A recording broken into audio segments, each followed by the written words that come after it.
Hi అండి, అందరికీ నమస్తే. పిల్లలకైతే ఒక పూట బళ్ళు అయితే స్టార్ట్ అయినాయి కదా. ఇంక పొద్దున లేసేసరికి పొద్దున బయట పని కసలు బండలు అంతా తుడిచేసరికి ఒక గంట పడుతుంది. ఆ తర్వాత మనం కిచెన్లోకి వచ్చి ఇంకా వాళ్ళకైతే టిఫిన్ అయితే నేను ఈరోజు బోండాలు అయితే వేస్తున్నాను.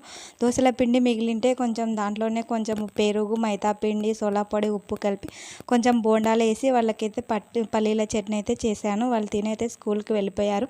ఇంకా ఆ తర్వాత క్యారెట్ కోసం అని మా అత్త వాళ్ళ కోసం క్యారెట్ కట్టియాలి. లంచ్కి అయితే టమాటా చారు, అన్నము, వడియాలైతే వేయించాను. ఇంకా ఆ తర్వాత నేను స్నానం చేసి పూజ అయితే చేసుకున్నాను. అప్పటికే టైం ఇంకా 9:30 అట్లా 9:30, 10 అవుతుంది. ఇంకా పూజ చేసుకొని నేను తిని మిషన్ అయితే ఎక్కుతాను. మిషన్ కుట్టేవాళ్ళు టైం ఎంత అవుతుందో నాకు ఒక కామెంట్ చేయండి. నాకైతే పని అంతా అయిపోయి ఇంకా తిని మిషన్ ఎక్క లోపల 10 అవుతుంది, 10 అవుతుంది. చూడండి, నేను మిషన్ ఎక్కేటప్పుడు అంతా తూర్చుకొని ఆయిల్ వేసుకొని అయితే మిషన్ ఎక్కుతాను. ఇంకా ఈ బ్లౌజులు అయితే కుట్టాలి. నచ్చితే లైక్ అండ్ సబ్స్క్రైబ్. థ్యాంక్స్ అండి, బాయ్.